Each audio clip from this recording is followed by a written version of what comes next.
Welcome back, fellow hunters, and have I got a treat for you today? Yep, I have. We're going to look at two of the most interesting prey that a proper hunter can and should hunt. The Ananasi and the Basset. Very different from each other. What are the Ananasi? You might have heard that name before. Is it a god? It's a spider god. So what are they? In the stories, the spider gods are weavers and tricksters. That's basically what they are. See, unlike the other changing breeds who have a sort of Gaia in a sort of mystical, vague sense, the Ananasis are very clear. They are looking for their queen, and they're finding a specific queen who specifically exists somewhere.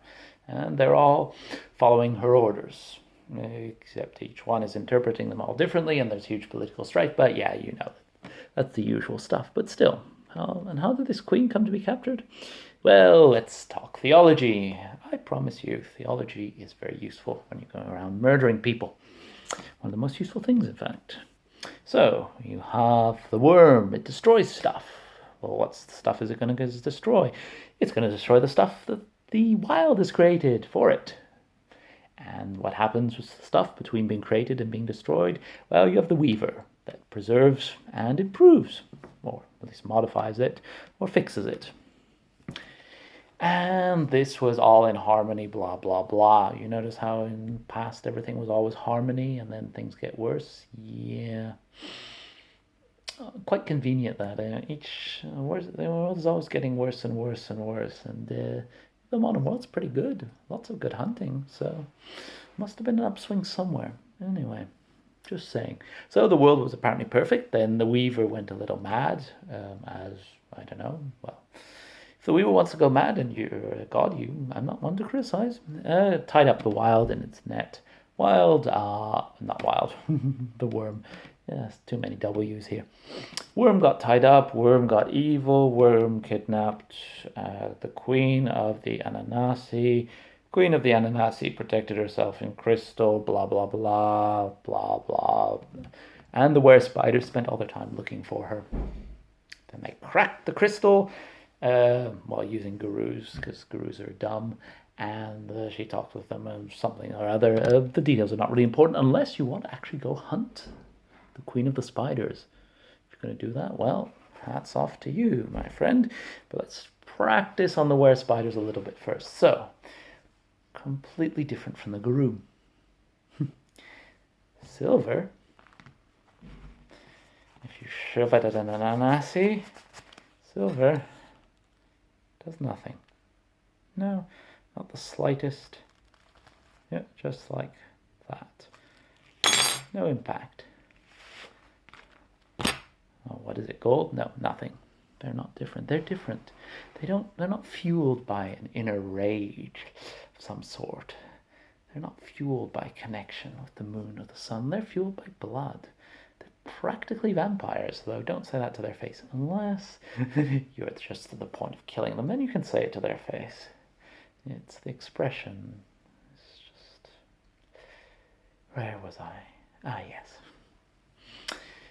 They're the opposite of the guru. The guru are idiots, sort of medieval, tribal, powerful idiots. The Ananasi, not nearly so powerful. They're a lot more cunning.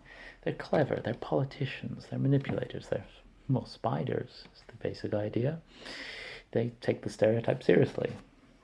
I wonder if the stereotype came from them or they adapted based on the stereotype. Anyway, that's a question for theologians. So if you ever kill a theologian, ask him before you kill him. But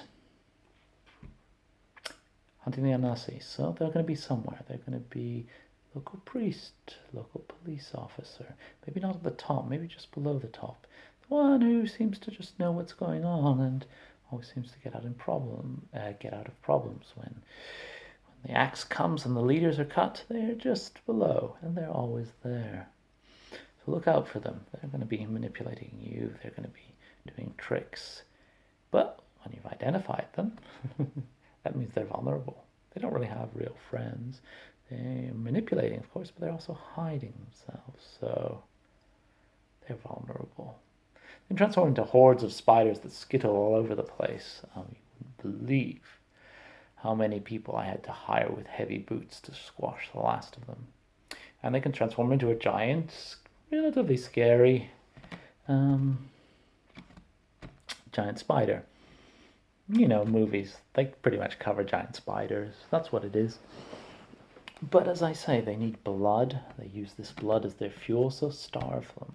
Once you've found them, once you've figured them out, then use cunning and numbers against them. As I say, if they know who you are, they can mobilize their resources against you, but they don't. They're vulnerable. They will not understand why things are going wrong. And then, just when they're worried, when they've sort of started to lose maybe a little bit of politics, you strike.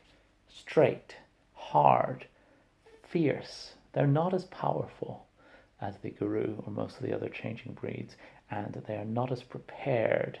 It'll take them completely by surprise. They are used to cunning opponents. They are not used to violence. They prefer to hide from violence. So your trick is to find them, and then, boom, one swipe of a metaphorical machine gun or machete or artillery or whatever your preferred weapon is.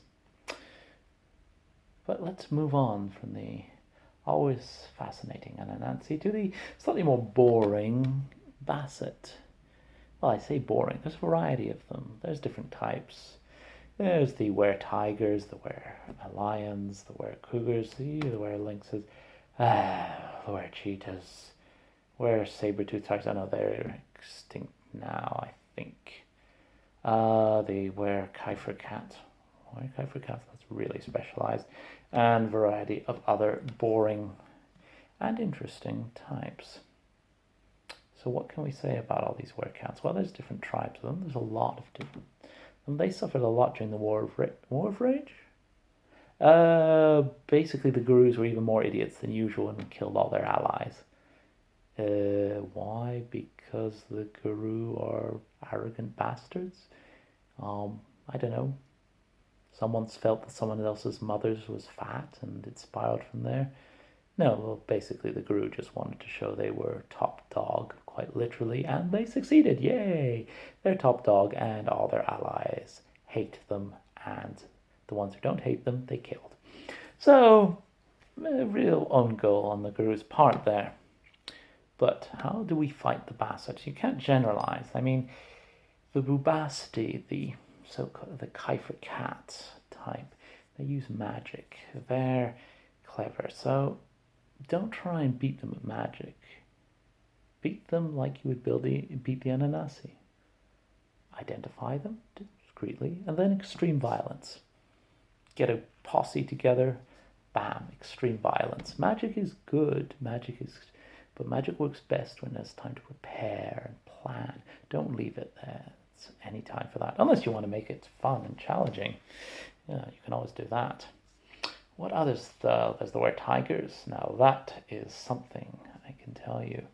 But all of them, almost all of them, suffer from the vulnerability that they're alone. The guru hunt in packs, as did the Ajaba.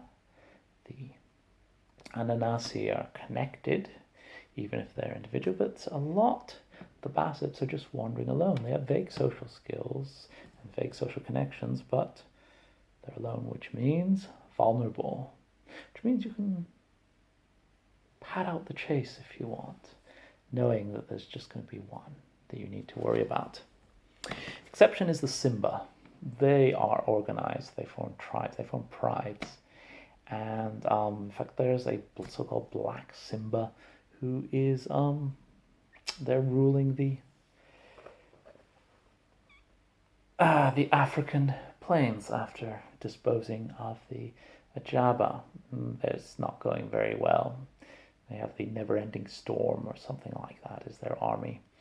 It's rather tacky as a concept, and it's really good. Remember I said the guru killed all their potential allies? Well, now the Bassets are doing the same thing. But yes, so hunt the Simbas as you would hunt the guru. Caution, knowing that they're tribal. Hunt all the others as you would hunt a solitary animal. And the can, the really strong one, hunt them like a solitary guru. Use your cunning. The Bastie, the clever ones, hunt them with violence. Hunt them with their weakest point, basically. And, minor thing, the Kelican, very strange ones. You don't really know what kind of cats they are. But in any case, they're vulnerable to iron, not just silver. Iron hurts them as well, but only them, so probably not worth. Anyway, just get a whole load of bullets and swords and chop them to pieces, and you'll figure out pretty soon if they're vulnerable to iron or not.